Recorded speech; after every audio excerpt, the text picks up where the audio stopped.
Vamos.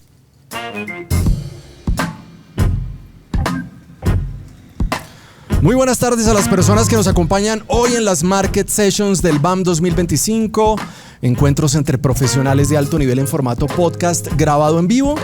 Es un espacio diseñado para conocer de primera mano nuevas tendencias del mercado audiovisual, escuchar conversaciones informadas sobre temas coyunturales de la región y acercarse a inquietudes singulares sobre el cine y el audiovisual contemporáneo.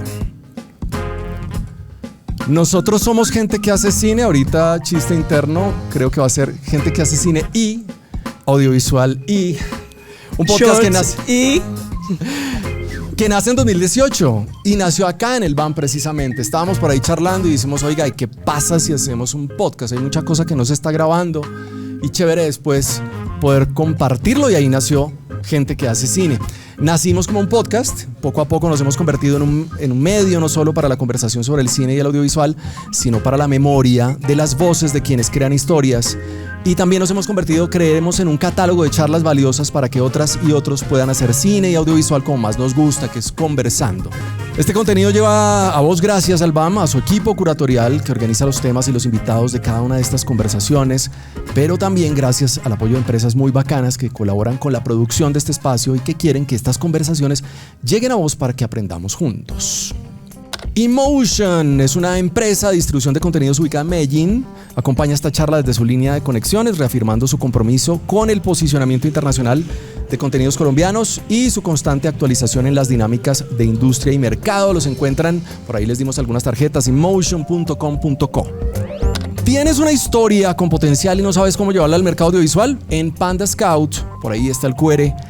Conectamos creadores con la industria, curamos, analizamos y representamos historias iberoamericanas, acompañamos su transformación en negocios reales. Únete a nuestra comunidad en pandascout.co. Finalmente nos acompaña Don Alberto, que es una productora que crea historias, comerciales cinematográficos, videoclips vibrantes y campañas virales que impulsan marcas en todas las redes. Los encuentran en dnaproductora.com. Episodio grabado en el BAM 2025 con vos escuchando del otro lado y un público maravilloso que nos acompaña con un aplauso que arranca así.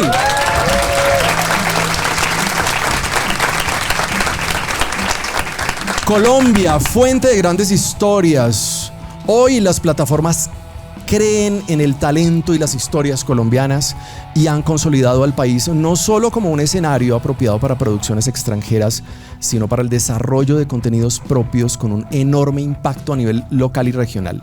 Series nacionales recientes como 100 años de soledad, Medusa y La Primera Vez han cosechado grandes reconocimientos en premios Platino, pues por supuesto en la audiencia, en premios India Catalina, y también han despertado el entusiasmo del gran público. Nuestros invitadas hablarán del camino que ha debido ser transitado en Colombia para poder ser hoy una fuente de grandes productos audiovisuales. Dago García, vicepresidente de producción de Caracol Televisión, muchas gracias por estar acá con nosotros. Gracias por la invitación. Andrés Vargas, COO en Dynamo, que ya llegará en un momento. Ángela Suárez, vicepresidente de Originales en TIS. Y con la conducción de nuestra host de hoy, Laura Villegas, que es, voy a tomar aire, Project Lead Scripted Content Development en Warner. Un aplauso, por favor, para ellos. Arrancamos. Los dejo en buenas manos. Qué grandes suenan los títulos, ¿no? Cuando alguien más los dice. Un gusto saludarlos. Muchas gracias a todos los que nos escuchan hoy. Bueno, lo primero que quiero decir es que para mí es un honor sentarme en esta mesa con tres grandes de la industria nacional. Y cuando me convocaron, a mí lo que me dijeron es, oye, esto tiene que ser muy fresco, vamos a charlar, ¿no? Y yo decía, hablar de la historia en los últimos 10 años de la industria audiovisual colombiana es harto, ¿no? Y me ponía a pensar y decía, a mí, ¿qué es lo que me gustó de esto? O mejor, ¿en dónde aprendí más? Y dije, con la chismita.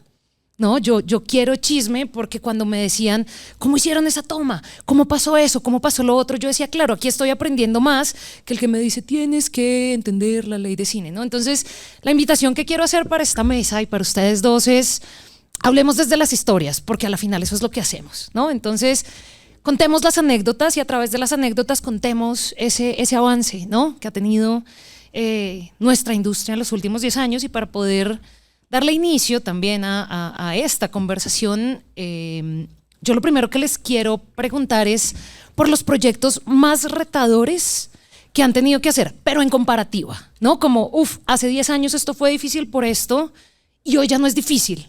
¿Por qué ya no es difícil y cuál es el reto hoy en día? ¿No? Tomen la palabra como quieran, la idea es que me cuenten chismes porque yo aquí vine a chismear.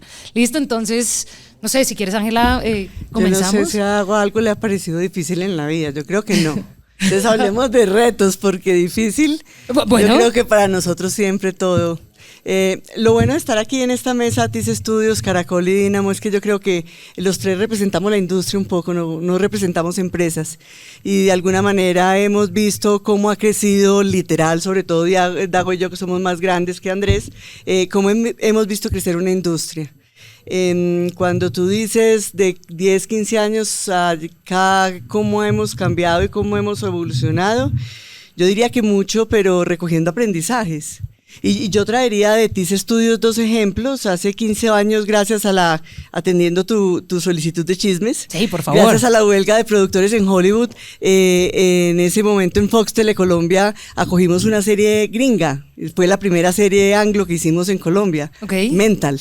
Imagínense, el 10% de nuestro crew hablaba inglés solamente. Okay. Entonces teníamos que tener casi que triple crew. El traductor, okay, el traductor, el que gringo produce, que gringo venía, que viene y el que hacía la chamba local. Okay. Y el que venía era muy poco, pues porque estaban en huelga y no los dejaban llegar. Entonces tuvimos en una época difícil de Colombia que cerrar todos los estudios, hacer incluso alojamientos para grandes talentos que venían a producir. Y fue una hazaña milagrosa que salió divino y fue maravilloso. Dijimos, bueno, nunca más. 15 años después terminamos de hacer y se acaba de lanzar Dora la Exploradora. La segunda película live action de Dora la Exploradora buscando el dorado. Entonces yo creo que son aprendizajes que se van cosechando, son capas que van sumando, pero ninguno es más fácil que el anterior y cada uno es un reto donde vamos haciendo industria entre todos, y muchos de los talentos, por ejemplo, Eugenio García, un director de arte que en ese momento trabajaba exclusivamente con nosotros, fue el director de arte en Mental. Y después fue el director de arte en 100 años de soledad, y ahora fue el director de arte en Dora, que si no la han visto les sugiero que las vean porque es una película de esas de aventuras infantiles que vale mucho la pena ver por los efectos y por la manera de producirla en estudio, recreando cuevas en estudio, recreando mucha parte de la selva en estudio. Entonces okay. Yo creo que ni uno ni otro, y en un género muy local. En esa época estábamos haciendo El Capo hace 15 años. Ajá. Imagínense la primera serie narco, convencer a una cadena que hiciera una serie narco, convencer a RCN, empezar pero es un contenido que se mueve bastante rápido, se vende rápido de hecho. Pero en ese momento era... ¿Por qué no? Porque no, Chismita, porque era tan difícil convencer, porque hoy en día tenemos, no sé, pues yo creo que en ese momento era muy difícil, claro, en ese momento era muy difícil, pues porque toda la primera vez siempre es muy difícil. Y porque RCN es muy conservador, y era muy conservador. Y Fox Telecolombia era un proveedor habitual de RCN, y ese era un contenido propio pues para RCN. O sea que también se atrevieron y funcionó. Okay. Y hoy, digamos, 15 años después, terminamos Delirio, que es una historia que se lanzará este fin de semana en Netflix, y ya verán que tiene algo que ver con la época del narcotráfico. Nada que ver las dos historias, nada que ver las dos calidades de producción, pero digamos hacen un arco de 15 años donde podemos decir hemos aprendido, y qué bueno aprender de la mano de todos ustedes. O sea que igual sigue siendo un reto, y eso sí no cambia, tener que lidiar con la línea editorial de los grandes, ¿no? Ya sean canales, plataformas. Yo creo que tiene reto todo, no solo la línea editorial, sino la manera de producirlo, la manera de narrarlo, la manera de adaptarlo en el caso de Delirio. Okay. Entonces yo diría que mientras más avancemos, pues más tenemos que superarnos nosotros mismos todos la vara para que nunca sea fácil. Claro. Salvo para Dago. Salvo para Dago. Qué bueno, ya que nos decían, Dago, que tú eres el hombre del no reto. ¿Cuál ha sido el que tú dices? Eso no es verdad, ¿no? Pasamos de la base. Puede que me venza, pero cuéntame cómo lo venciste. No, yo creo que un poco retomando algo que mencionaba la Pola con respecto como a los nuevos tiempos de globalización. Nosotros en un momento en Caracol adquirimos los derechos de las comedias de Sony. como diciendo, bueno, esos son marcas que han triunfado en el mundo, IPs que por qué no adaptarlos y traerlos a Colombia. Claro. Pero en ese momento un poco no teníamos conciencia, que la hemos ido adquiriendo en el desarrollo de la industria, de que incluso los géneros y los formatos tienen una marca cultural. Y en esas primeras épocas, estas empresas eran muy celosas con sus IPs y las vendían, pero con la condición de que hubiera una asesoría directa de ellos para hacer el contenido exactamente igual a para la adaptación local, dices. Ellos. Exacto, que la adaptación, incluso los mismos planos, incluso la misma puesta en escena, la puesta en cámara. Y recuerdo que, claro, nosotros, la comedia nuestra, la comedia latinoamericana, es una comedia basada en la parla, en la hablar. Somos desde Cantinflas para acá, somos una comedia de personaje y de diálogo profuso. Y estos libretos venían pues más centrados en la comedia de situaciones, no de personajes. E incluso la primera adaptación de esos libretos que la hizo George Hiller, pues George Hiller se despachó en parlamentos más largos de lo que venía el original, y lo primero que dijeron, no, el parlamento colombiano tiene que tener las mismas líneas que el parlamento original. Ah, pero eso ya no era consultoría, esto era traducción literal. Y así era, y todas las como esas reglas del sitcom se aplicaron, hicimos las comedias y por supuesto con esas comedias no pasó absolutamente nada. Sí, fallo monumental. Fallo monumental. Y ni siquiera se aprendió de esa primera experiencia, porque luego, también en Colombia, mucho tiempo después, hicimos una versión de Breaking Bad, tal cual, copiando Breaking Bad tal como había sido. Hicimos una adaptación de Amas de Casa Desesperadas, tal como se había hecho, y tardamos un poco en descubrir que los géneros tienen una marca cultural, y que definitivamente no quiere decir que no se puedan usar, pero que si que se quieren usar hay que platanizarlos definitivamente, ¿no? Y quizás las dos primeras series que lograron como esa platanización de un formato extranjero fueron A Corazón Abierto, que hizo RCN, que era una adaptación nacional de Grey's Anatomy, sí. Y una que hicimos nosotros que se llamaba Mentiras Perfectas, que era una adaptación de otra serie médica gringa que se llama Nip Tuck. Claro. Pero un poco ya nosotros nos habíamos dado cuenta de lo que había sucedido anteriormente, y lo que convencimos a esos jugadores fue, si no tiene melodrama, no hay paraíso. ¿Sí? Si el Latinoamérica es el universo del melodrama. Y ellos también pues un poco se habían permeado a esa realidad, y permitieron que nosotros, Fernando Gaitán desde RCN y nosotros con Juliana Barrera desde Caracol, convertimos esos dos formatos utilizando los mismos personajes y las mismas anécdotas en historias de amor difíciles. Como que cambiamos el centro de la dramaturgia, claro, el foco. Y fueron dos series exitosas. Porque hay que entender eso, y creo que es uno de los aprendizajes que en los últimos años se ha hecho, gracias también al viaje de nuestros contenidos, y nosotros también aceptar contenidos de otras latitudes, que realmente hay una marca cultural de género. Fíjese que, por ejemplo, que también los gringos, que son un poco mucho más juiciosos que nosotros, cuando hicieron la adaptación de Betty la Fea, no incluyeron historia de amor. En Ugly Betty, la serie que hicieron los americanos, no hay una historia de amor entre Betty y el jefe, porque tenían claro que si iban a ir al sitcom, tenían que jugar a otro tipo de relaciones. A mí, para explicar eso, hay dos casos mucho más añejos que estos, pero que me parecen muy emblemáticos, que son dos películas colombianas, ambas muy buenas películas, ambas le apostaron al género de negro, al género de detectives. Una fue Soplo de Vida de Luis Ospina, una película hecha con todos los códigos del género, una película muy bien hecha, muy bien producida, muy bien dirigida, muy bien actuada, pero muy lejana un poco en términos del contacto con el público, porque seguía los códigos del género negro. Y por el otro lado, Felipe Aljure hizo una película de detectives platanizando el género, hizo La Gente de la Universal, ¿cierto? Llenó a estos detectives de color local, de humor local, e hizo una gran película. Entonces yo sí creo que de los retos que hemos tenido y de los aprendizajes que hemos hecho a partir de este nuevo panorama audiovisual ha sido ese, ¿no?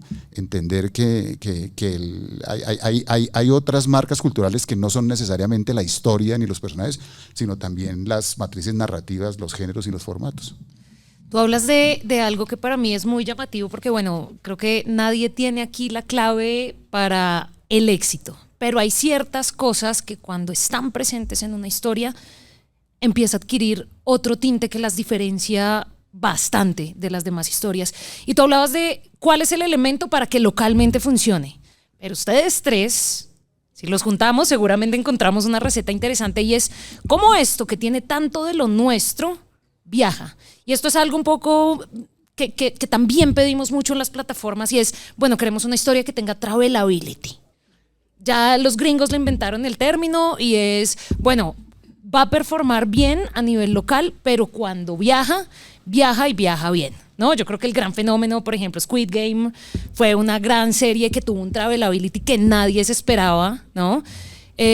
Y tú justo hablabas de lo local, de qué hay que traer de allá y adaptar para que funcione localmente. Y creo que con esto quiero darte voz, Andrés, que ya está acá con nosotros. Gracias.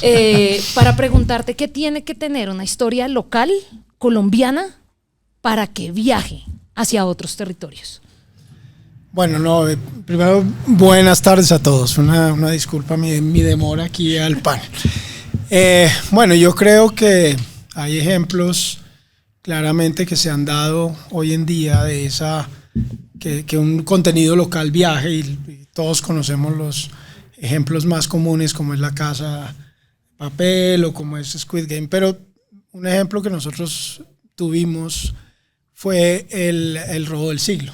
El robo del siglo es una historia muy local, es una historia que sucedió pues en Colombia, muy de nosotros, pero con un tema o una temática que es creo que donde está el quick de hacer que una historia local viaje a nivel global y es cuál es el tópico que a la gente universalmente le gusta.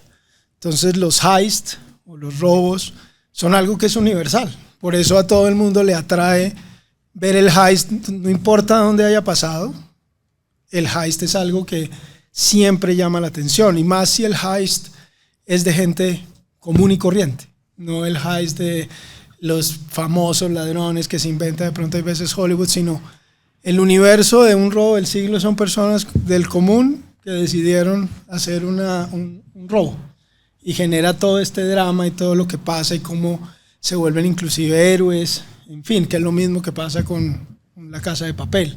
Gente común que empieza a generar una historia que para mí lo que tiene que generar es que la gente se identifique con algo que quiera, o sea, con algo de pronto inclusive, oiga, yo quisiera algún día hacer eso, ¿cómo se hace eso? ¿Cómo se hace un robo? ¿Cómo estas personas del común lograron algo así, ¿no? Entonces yo creo que para mí, o para nosotros, un tema, y uno lo que ve, si uno mira universalmente las historias que son locales y viajan, son aquellas historias que tienen elementos comunes a las culturas donde viajan. Entonces, obviamente, bueno, Squid Game es algo muy raro, es algo bastante diferente. Sí, claro, es la excepción, no es la regla, esto es clarísimo. Pero tiene una temática que hoy en el mundo suena y resuena, que es todo este tema de las diferencias sociales y el tema de estos VIP con las personas del común sufriendo temas de deudas impagables que entonces arriesgan hasta su vida para lograrlo. Entonces siempre creo que la temática es muy importante y un poco lo que decía Dago, el darle el tinte local hace que viajen inclusive más, porque el tratar de hacer exactamente lo mismo que otros lugares, pues no empieza a cometerse los errores. Entonces, pero para mí es historias que al final del día son temáticas que para cualquier televidente a nivel global llaman la atención, no importa dónde se hagan, viajan bien, porque es drama o porque es una comedia o porque son situaciones que la gente dice, me identifico con eso. Entonces es de alguna manera mucho más fácil que viajar. Laura, yo creo que es clave no proponérselo. Exacto, y eso es no proponerse que sea universal, no proponerse que sea global. Porque igual es local. Claro, hablar de la complejidad humana de lo local, la complejidad, y acabamos de tener el ejemplo con Medusa, que además estuvo número 1 global mucho tiempo en Netflix. Decíamos, ¿qué le vieron a esos barranquilleros peleando por una fortuna familiar? Pero, pues todas las familias pelean por las fortunas familiares y cada familia, la turca, la rusa, la yugoslava, habla en su acento local. Claro, Entonces, no te lo propongas. Hazle espejo a lo local y habla de esa complejidad que tenemos los hombres y donde nos espejamos. Igual los escucho y hay algo que empiezo a rescatar mucho porque también es algo que nosotros queremos trabajar mucho y son los personajes, ¿no? ¿Qué tiene el personaje colombiano que llama tanto la atención y que hace que las producciones viajen, ¿no? Y podemos hablarlo con ejemplos concretos del hoy, con 100 años, con La Primera Vez, bueno, Delirio ya se viene pronto, ¿no? Con Pedro. Con ¿Qué- Pedro qué el Escamoso. tiene? Claro, ¿Qué tiene Pedro ¿qué el Escamoso para tienen hacernos los ¿qué todavía tiene verlo y Betty? verlo y reverlo? ¿No? ¿Qué tienen? Esa es la ¿Tiene pregunta. Pedro? No sé, yo creo que en Colombia nosotros tenemos una historia audiovisual bastante particular que nos diferencia de otras televisiones. Colombia es el único país en Latinoamérica y de los pocos en el mundo en donde la televisión surgió como televisión de Estado, no como televisión comercial. En el resto del mundo y en Latinoamérica, en México, en Argentina, en Venezuela, en Brasil, surgió como una extensión de la radio comercial. Y ese espíritu comercial genera fórmulas de entretenimiento, como cualquier industria. Nosotros surgimos como una televisión de Estado que cuando tuvo problemas migró hacia un sistema mixto que obligó a la competencia. Nosotros siempre hemos competido. La televisión colombiana siempre ha estado en situación de competencia, a diferencia de México, Venezuela, Brasil, que siempre tuvieron monopolios. Y nosotros tuvimos que desarrollar herramientas de competencia. Una de ellas, la mencionaba Andrés, la identificación. Nosotros, para poder competir y ganarle a la competencia, teníamos que buscar personajes identificables con la realidad inmediata. ¿De acuerdo? La telenovela, por tomar un ejemplo, la telenovela clásica mexicana venezolana, tiene un personaje femenino que es un personaje de los años 50, con la ética y el comportamiento de los años 50, pero como desarrollaron esa fórmula de monopolio, pues nunca lo modificaron. Entonces, parte de lo que tenemos nosotros como particularidad es una sincronía directa con nuestro tiempo, ¿cierto? Nuestros personajes son súper contemporáneos. Los personajes son personajes de hoy en día, fácilmente identificables, y eso es un logro de la televisión colombiana. Otra de las marcas que nos dejó el sistema mixto fue la necesidad de innovación. Nosotros somos bastante tercos con la innovación. De hecho, nosotros, por ejemplo, hacemos formatos de entretenimiento y siempre tenemos que buscarle un twist diferente a cada uno de los formatos. Y un tercer elemento que creo yo que define ese ADN de la televisión colombiana, además de la sincronía con el tiempo y la innovación, es el humor. Yo soy un convencido de que nosotros vivimos una realidad tan compleja en Colombia, tan difícil de entender, tan llena de violencia, que hemos desarrollado dos estrategias de supervivencia, que son el olvido y el humor. Sí, reírnos de la desgracia. Aquí o nos olvidamos de la desgracia o nos reímos de la desgracia. Entonces, todos estos personajes, imagínese nomás usted el caso de las series narco, ¿cierto? Las series narco terminaron dejándose permear por el humor. Los personajes narco son chistosísimos, o sea, la gente se divierte con El Cabo, con Guadaña. Yo me acuerdo cuando nosotros hicimos Escobar, el patrón del mal, como teníamos tanta presión, dijimos, bueno, en esta serie la mitad del tiempo va a estar dedicada a los que combatieron y a las víctimas de Escobar, y la mitad a Escobar. No vamos a poner por encima el punto de vista de Escobar. Segundo, y nos lo propusimos con Juana por ley del escritor, al escritor. Segundo, vamos a evitar cualquier situación en la cual Escobar resulte simpático. Nos inventamos incluso un leitmotiv que él sacaba una libretica y apuntaba a su siguiente víctima. Nosotros estábamos totalmente convencidos que cuando eso sucediera la gente iba a decir, mierda. Iba a ser amenazante. Y últimamente cagándose de la risa, haciendo memes, no sé qué, se volvió un meme. Sumándole a Andrés Parra, ¿no? Sumándole a Andrés O sea, Parra. Reírnos de nuestra propia desgracia es un elemento que nos ha hecho viajar por el mundo con nuestras historias. Yo creo que definitivamente yo creo que la televisión colombiana tiene innovación, tiene sincronía con su tiempo. Yo creo que en Latinoamérica no hay, ni siquiera la televisión brasilera, ni siquiera la televisión argentina tiene ese nivel de cercanía con su realidad que tiene la televisión colombiana. Y tercero, una fuerte dosis de humor. O sea, nosotros casi, si usted revisa un poco el listado de grandes éxitos que hemos tenido, siempre están atravesados por una dosis de humor. desde las series históricas hasta las series narco, hasta los melodramas, hasta cualquier tipo de producto colombiano como que lleva ese ADN, ¿no? Ok, y te escuchaba y hablabas mucho de la construcción de las nuevas narrativas que innovan todo el tiempo. Y esto me lleva, claro, estamos haciendo un poquito de revisionismo histórico, pero también me lleva a pensar en hoy en día el contenido llega de cualquier lado. Nos llega en TikTok, nos llega en Instagram, tenemos creadores de contenido por todo lado, ¿no? Y definitivamente las dinámicas de los creadores de contenido de redes sociales son muy distintas a las nuestras en nuestra industria, ¿no? No sé cuántos de ustedes saben esto, pero una serie que nosotros hacemos se tarda 2 años y nos la vemos en un fin de semana, ¿no? Ahí maratoneando, ¿no? Entonces, ¿cómo competir? ¿Cómo innovar? Porque la palabra que dijiste fue muy interesante y quisiera que esta pregunta sí me la respondan todos y me cuenten cómo innovar frente a unas dinámicas donde el consumo es aceleradísimo. Nuestras propias dinámicas como industria no nos van a permitir llegar a esos ritmos. 2, y 3, el instant reward que dan las redes sociales, ¿no? La recompensa instantánea es una tras otra, tras otra, tras otra, y nuestras narrativas en lo audiovisual no necesariamente responden a esas recompensas. La pregunta, sí, yo creo que competimos, pero aprendemos también mucho.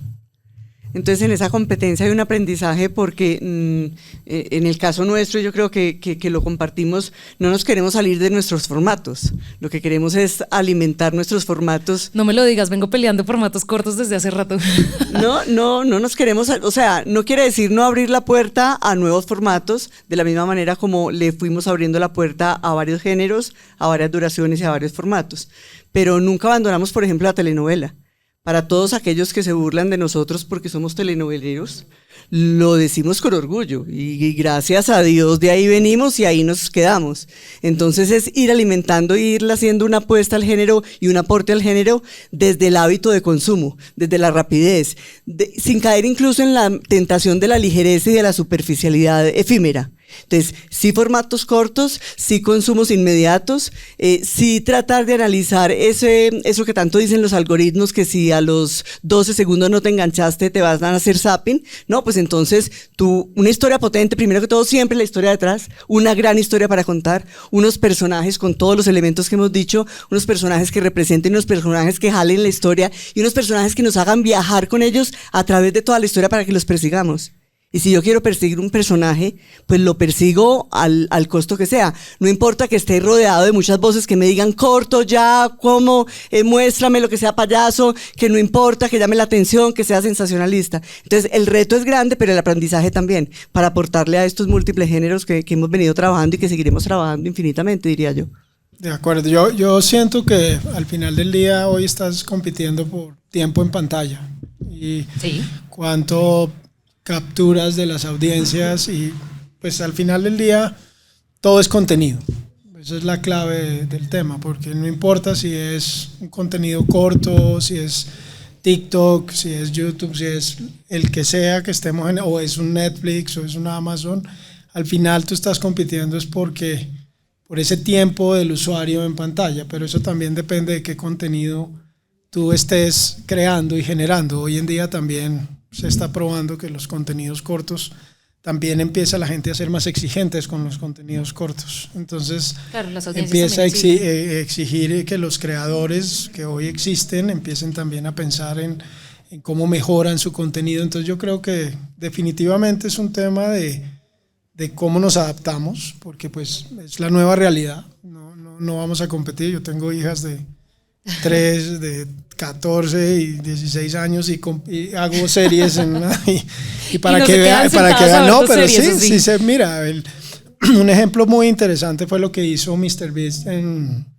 con Amazon. Fue un gran, un generador de contenido absolutamente corto y de otra manera lo llevó a hacer un reality que generó un exitazo para ellos y que mi hija se quedó horas, lo vimos juntos, inclusive por primera vez un show de esa naturaleza. Entonces yo creo que todos tenemos que entender que hay que ver cómo convivimos, como también estamos creando, gracias, esa convivencia con diferentes tipos y formatos, contenidos, tiempos en pantalla, cómo nos adaptamos unos, pero no siento que al final del día vaya a ser que desaparece uno del otro, sino es un tema de cómo confluye, porque el contenido, el buen contenido la gente lo quiere, no importa la edad.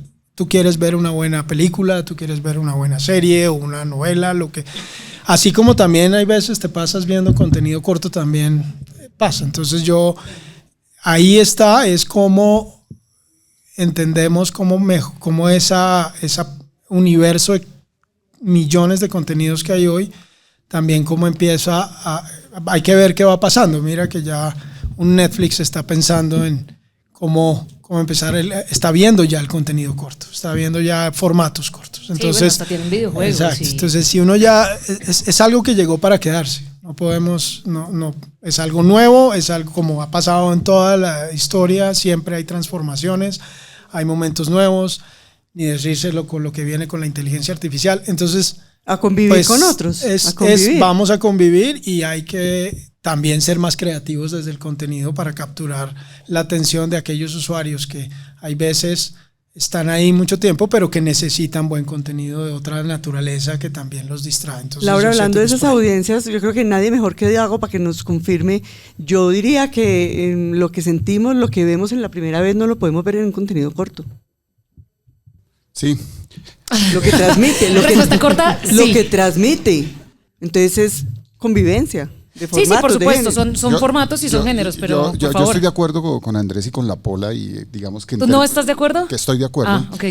Yo digo, uy, drama. Y pues tratar como de partiendo de lo que ellos dicen, de lo del aprendizaje y de lo de la lucha hoy por la atención y la captura y sostenimiento de esa atención.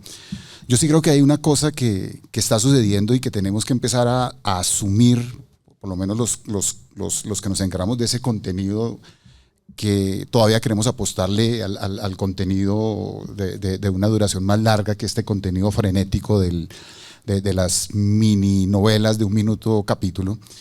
Y es que los criterios dramatúrgicos de escritura y los criterios dramatúrgicos de análisis de esta escritura, porque un poco en las dinámicas que tenemos hoy en día con las plataformas, estamos como en un tipo de relación de co-creación, ¿no? Nosotros proponemos, pero las plataformas intervienen mucho en el contenido, en el entendido de que confirmo. En el entendido de que tienen la información que necesitan para alimentar su público. La verdad es que conocemos las audiencias. Sí, a nosotros nos sucedió una cosa como productores de contenido y es que cambiamos de cliente, ¿cierto? Nosotros antes, Pola, usted está muy joven, nuestro cliente era el público.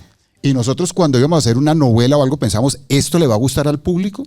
Hoy en día nosotros ya no pensamos en el público, nosotros pensamos es en el cliente nuevo que es la plataforma. Ya no pensamos, esto le gustará al público, sino esto le gustará a Amazon, a Netflix, a Disney, porque entendemos que ya la relación con el público la tiene la plataforma. Entonces en esa relación de diálogo permanente creativo, yo creo que empezar a hacer conciencia, y partiendo de lo que dice la Pola de los aprendizajes, es que el paradigma dramatúrgico cambió. Nosotros veníamos de un paradigma dramatúrgico donde lo importante era cómo va a terminar esta historia. Y toda la escritura se hacía, y la estructura clásica depende de eso, plantear un conflicto, unos puntos de giro, a ver cómo termina esta historia. Y los análisis también se siguen haciendo como de estructural. Hoy en día la pregunta es otra. Ya no es cómo va a terminar esto, sino qué va a pasar ahora. ¿Qué va a pasar ahora? ¿Qué va a pasar ahora? ¿Qué va a pasar ahora? ¿Qué va a pasar ahora? Y ya no importa casi cómo va a terminar esta historia. Entonces uno se está jugando, como decía Andrés, cada minuto la atención de la audiencia. Entonces empezamos a entrar en una dramaturgia que yo llamaría del frenesí, que está bien y que es una manera de competirle a estos otros medios desde nuestra trinchera. Entonces ya hoy en día a los escritores hay que pedirles, bueno, hermano, siempre tiene que generar la pregunta de no cómo va a terminar esta historia, porque no nos van a esperar a ver cómo va a terminar esa historia, sino qué va a pasar ahora, qué va a pasar ahora, qué va a pasar ahora. Y eso a veces se logra a sacrificio de algunas de las lógicas tradicionales de la dramaturgia, que es muy difícil a la hora del análisis. Que bueno, las reglas están para romperse, ¿no? Sí, pero es muy difícil, es muy difícil asumirlo en la práctica. Y por supuesto, porque estamos acostumbrados a escribirlo desde la clásica y no desde la ruptura de las reglas, pero creo que ahí también hay algo valioso. Exacto, yo tuve una experiencia... Chisme, sí, dale. Sí, yo no sé si me oyen esto, pues lo dije, pero no lo sostengo y me usaron la inteligencia artificial. ¿Firmaste el release? Usaron la inteligencia... ¿Por qué si lo firmaste? Usaron la inteligencia artificial para clonarme la voz. Nosotros compramos hace un tiempo un formato argentino que había sido muy exitoso, que llamaba Montecristo, que era la adaptación de la novela de Montecristo. Fue tan exitoso que el último capítulo lo hicieron en el Luna Park en directo, comprando la boleta, y metieron 15,000 personas a ver el último capítulo en el Luna Park. Compramos ese formato, se lo encargué a 2 escritoras, y como a los 2 semanas las escritoras me dijeron: Dago, yo creo que nos mandaron una versión sin corregir de los libretos. ¿Pero por qué? Porque es que mire, esto pasa aquí, esto, y luego todo lo contrario, y luego el personaje se contradice, y este personaje entró a un baño y se quedó en el baño porque 10 capítulos después no salió del... Yo dije, no puede ser. Pedí los libretos, yo conocía al escritor, nos habíamos encontrado, y dije, sí, esto no lo revisaron. Llamé al escritor: oye, mira, es que creo que nos mandaron una versión antigua, inicial, y pues ya vamos a empezar, necesito pues que por favor... Tipo a los 15 me llamó: no, esos son los libretos. Y dije, puta, ¿cómo así? Entonces le dije: nada, arréglenlos. Le dije a las escritoras: arréglenlos, a meterlos en una lógica convención verosímil, todas estas categorías que hemos manejado. Lo hicimos así y la novela no pasó nada. Yo me quedé con la idea: ¿esto qué pasó?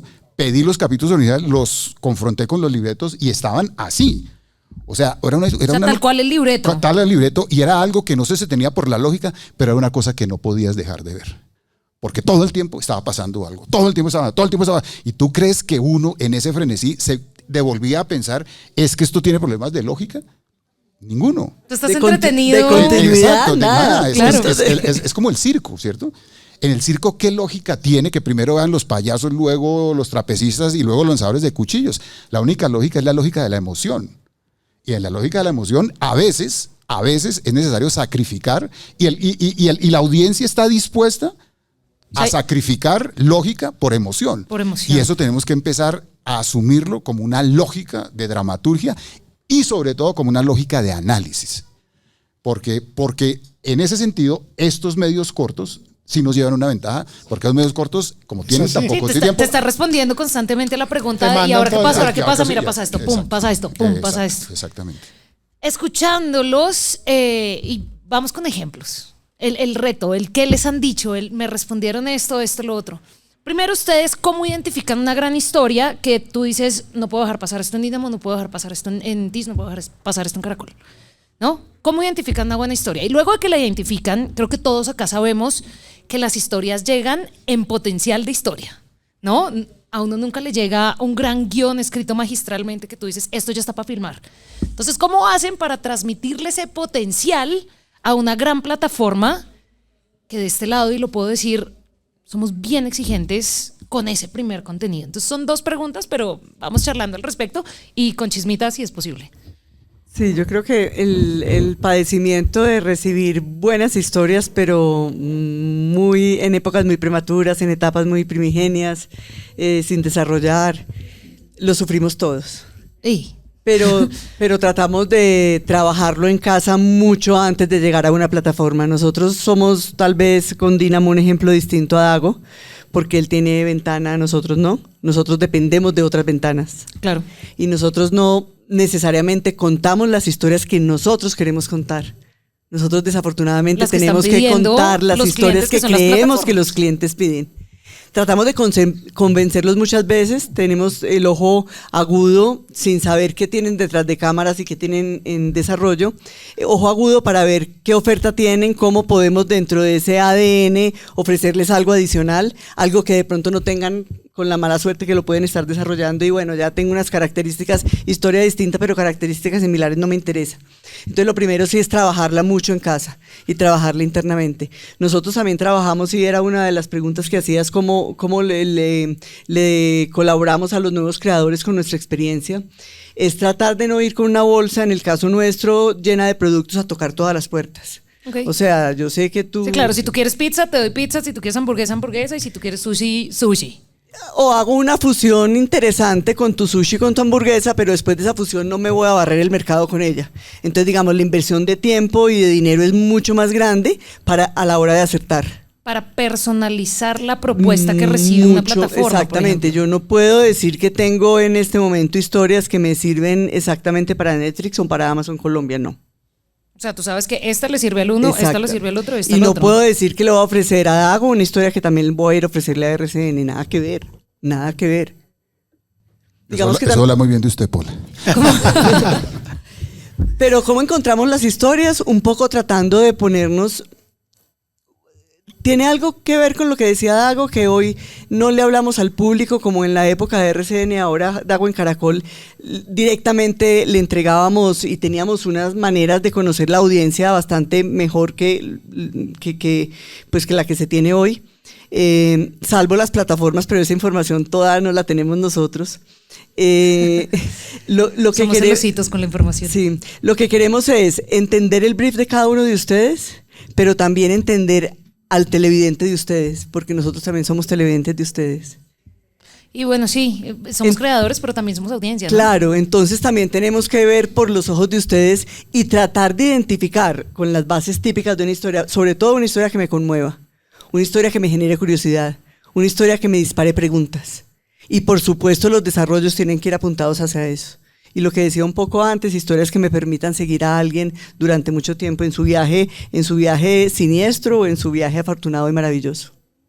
Desde lo creativo, porque, a ver, desde este lado también entiendo que vende, que venga empaquetado, que tenga actores, actrices y eso me parece a mí que es importante porque hoy en día una buena historia no es garantía de absolutamente nada.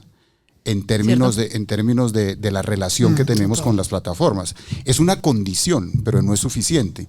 Hoy en día creo que está por encima el producto que la historia. Entonces también porque uno puede encontrar muy buenas historias y Paula lo dijo perfecto, que me conmueva, que uno sienta que hay un personaje que la gente va a seguir, en fin, pero eso no es suficiente y en la aproximación, lo sabes, a las plataformas, hoy en día uno tiene que acercarse cuando vaya al pitch que ya con un package completo.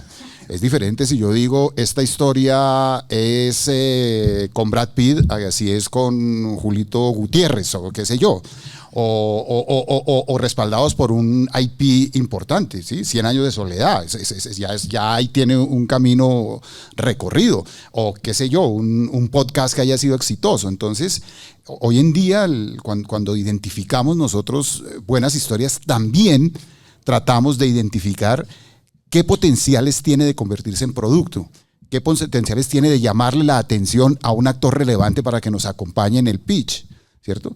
Entonces creo que hoy en día eso es fundamental. Yo he venido sosteniendo algo que a veces no es muy popular, y es que cambiamos de paradigma y veníamos de un paradigma en que el contenido era el rey, y pasamos a un paradigma donde la distribución es la reina, ¿cierto? Y cuando hablamos de distribución, hablamos de producto, no solamente de contenido. Cuando hablamos de contenido, hablamos de historias. Cuando hablamos de distribución, estamos hablando de producto, y el producto es mucho más que las historias. Sí, yo creo ahí complementando un poco, hay que tener esas conversaciones con los clientes, con ustedes, obvio. Son conversaciones que tienen que permanecer constantes porque ustedes, las plataformas también usualmente cambian de parecer, ¿no? Pues estuve para allá porque somos bien bipolares. Hoy dices, no, es que la comedia, y mañana dices, no, es que el thriller. Entonces esas conversaciones tienes que entenderlas porque cada plataforma también tiene su estrategia, cuál es su mercado. No es lo mismo Netflix como mira el territorio, o lo mismo un Warner o cualquiera de las empresas lo mira. Entonces las conversaciones constantes entre nosotros nos alimentan de, por lo menos eso también es fundamental, estar viendo lo que está pasando, ver qué está funcionando. Y hay que ver televisión, hay que ver todo el día qué está haciendo Max o HBO, qué está haciendo Caracol, qué está haciendo TIS. Entonces, oye, funcionó Medusa, qué elementos tuvo Medusa, porque hoy siempre también hay que ver qué está funcionando, y uno no se puede quedar solamente con esa porque es muy difícil, nunca, si tuviéramos la bola de cristal, pues todos tendríamos Squid Games, Medusas, o sea, miles de temporadas, y eso no va a pasar tan fácil. Entonces yo creo que esas conversaciones son fundamentales. Estar también, el packaging hoy es clave, tener una historia potente, pero acompañada de un buen packaging. Y creo que hay otro elemento muy importante, y es que el mercado cambió después de todo esto que vimos, después de la pandemia, en fin, el mercado cambió. El mercado cambió y hoy en día las plataformas también están buscando socios estratégicos que les ayuden a armar esquemas distintos para poder producir contenidos también de una forma más eficiente y con presupuestos más logrables. Que esa época que pasamos antes de pandemia, donde los presupuestos eran gigantes, donde todo era, vamos a decir, época de oro, eso hoy en día es un reto para todos. Entonces todo también, el tener partners que los acompañen a las plataformas en estructuras y modelos distintos de territorios, distribución, ventaneo, en fin. Y bueno, creo que lo dice muy bien Caracol cuando hace sus acuerdos o ha hecho acuerdos con Netflix, en fin. Hay formas que también tienen que acompañar el tema creativo, el tema de contenido. Entonces son muchos elementos, no solamente es ver una historia, es cómo esa historia, si la identificamos como un potencial, luego nosotros nos preocupamos por acompañar a ese talento si le vemos ese potencial en armar algo que claramente, porque también es cierto, tenemos muchas veces un one shot, hay mucha gente haciendo, creo o sea, esto es un universo de muchos pitch, muchas ideas, o sea, no somos los únicos. Entonces uno tiene que ya un poco utilizando la experiencia y utilizando lo que ya se ha construido, pues llegar con esquemas muy bien armados, con estructuras muy bien armadas para que todo funcione. Ok, acá quiero hablar porque bueno, me han contado un poco cómo se transforma, qué tenemos hoy en día, pero si bien somos una industria que va naciendo, que va creciendo, que ha tenido su camino, también dependemos de lo que ocurre afuera, ¿no? Y afuera la industria está teniendo unos movimientos que esto es como el mercado, ¿no? Se expande, se encoge, se expande, se encoge, se va corrigiendo y vamos. ¿Cómo mantener viva la industria colombiana dentro de un mercado tan cambiante a nivel internacional? Yo te puedo responder desde el punto de vista. Hay dos temas. Evidentemente nosotros, y lo dijo Dago muy bien, somos buenos contadores de historias. Yo creo que aquí salen historias y se ha probado que viajan universalmente y que no solamente viajan, sino son repetibles en términos de adaptaciones, en términos replicables en otros territorios. Son éxitos, multitemporadas, en fin. Pero creo que Colombia también tiene una ventaja hoy en día que hay que seguir. Tenemos que seguir construyendo industria desde los incentivos, desde todo lo que se está haciendo, desde la regulación, porque Colombia es un país hoy, un ejemplo a seguir en la región, y eso crea industria. Y eso hace que en un universo tan retante para las plataformas internacionalmente, donde están buscando estructuras más eficientes, presupuestos más eficientes, un país con incentivos y que promueva ese tipo de ayudas hace que se vuelva inmediatamente atractivo y genera un valor competitivo para Colombia enorme. Y eso no solamente es para el tema de producción, es el tema creativo, es el tema de distribución, es el tema de poner a Colombia cada vez más grande en el mapa. Y pues hoy en día, gracias a los incentivos, no solamente producimos grandes éxitos como los que se han visto, sino que nos buscan cada vez más, pero también está surgiendo competencia en el mundo muy fuerte. Claro, ya han visto los ejemplos, han visto que funciona y traer la inversión. Creo que exacto. Parte de nuestra responsabilidad es seguir mejorando los incentivos, seguir buscando nuevas cosas a los incentivos que atraigan a estas plataformas, a los clientes, porque sin duda está el talento. Sin duda está el talento, sin duda están las historias y Colombia pues es muy competitivo en términos de producción, en términos de precios, y eso nos genera un valor enorme. Pero yo sumaría lo que dice Andrés de incentivos, es fortalecer bastante la iniciativa público-privada. Hay que fortalecerla mucho más, incluso para tener una especie de one-stop shop para los que vengan a grabar aquí. Pero también estar muy unidos en esa iniciativa, trabajando los proveedores. Yo creo que se nos está yendo la mano en costos, se nos está yendo la madre en costos. Entonces no puede ser que un almuerzo en Colombia valga 3 veces más de lo que vale en otro país. Entonces también, con tantos incentivos y con tanta competencia de incentivos en el mundo, van a dejar de mirar a Colombia. Porque claro que sí tenemos talento, claro que hay ese incentivo y ese rebate, pero también tiene que haber unos costos de producción. Estandarizar valores competitivos. Pues, y rodearnos de proveedores. Si está muy caro el mercado y si el costo de vida está muy caro, pues mirar y hacer industria, porque nos conviene a todos ese derrame económico. Por supuesto, en historia, seguir mirando alrededor. Colombia es un país lleno de... es una fuente de historia brutal. Entonces, estar con los ojos abiertos permanentemente. Y en el tema de distribución, estar muy activos pensando en modelos impensables. Que en el modelo impensable es donde resulta una fórmula, porque eso es lo que decía Dago. La distribución es la reina, punto. La manera y dónde y mi contenido que se ve aquí y allá y acullá tiene que estar permanentemente exhibido y monetizado. Sí, yo creo que además de los incentivos, hay que también...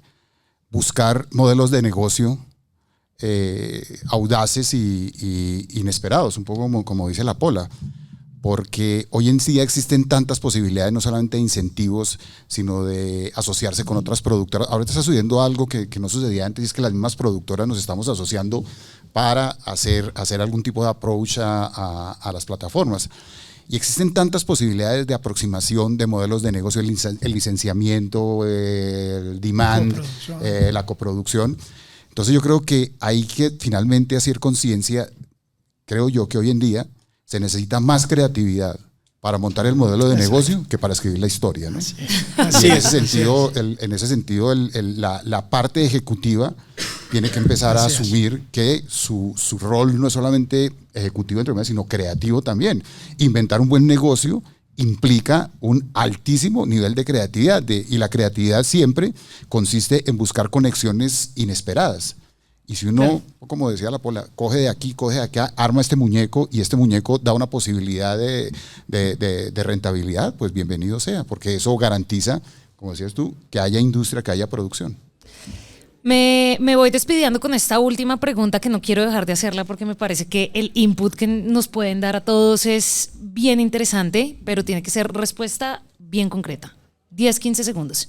Hablando de creatividad y de nuevos modelos, inteligencia artificial. La adoro. ¿Sí? Un mar, no, ¿y por qué? Un mar infinito de oportunidades. Tengo pánico de que va tan rápido que nos cogió ventaja ya. Ok. Y que Colombia no estaba preparado para eso. Ok. Yo la quiero, pero desconfío de ella. Fantástico. No, si no nos subimos, estamos ya fuera de competencia. De la narrativa del futuro. Hay que meternos, y es más bien cómo la adaptamos, cómo la usamos, porque llegó para quedarse y eso ya no cambia. Eso ya es un hecho real, fáctico. Entonces hay que entrar ahí y hay que hacerlo muy rápido, como dice Paul. El peligro ahí es cómo lograr que esa tecnología esté al servicio nuestro, y no lo que la tecnología pretende. Su esencia es que estemos al servicio de ella, y hay que ser inteligentes, pero sobre todo audaces, ¿no? Límites. De acuerdo, total. Bueno, insisto en que es un honor, y ha sido un honor para mí estar sentada acá con ustedes. Les agradezco mucho. A Gente que Hace Cine, muchas gracias por la invitación. Al BAM, muchas gracias por la invitación. Qué gustazo haber charlado, y bueno, ya acá me están haciendo ojitos de hay que cerrar, entonces... Eso quiere decir que nos van a volver a invitar. Ojalá. Segunda Gracias, temporada. Laura. Segunda Muchas temporada, gracias. exacto. Y gracias a ustedes también. Claro que sí, un aplauso.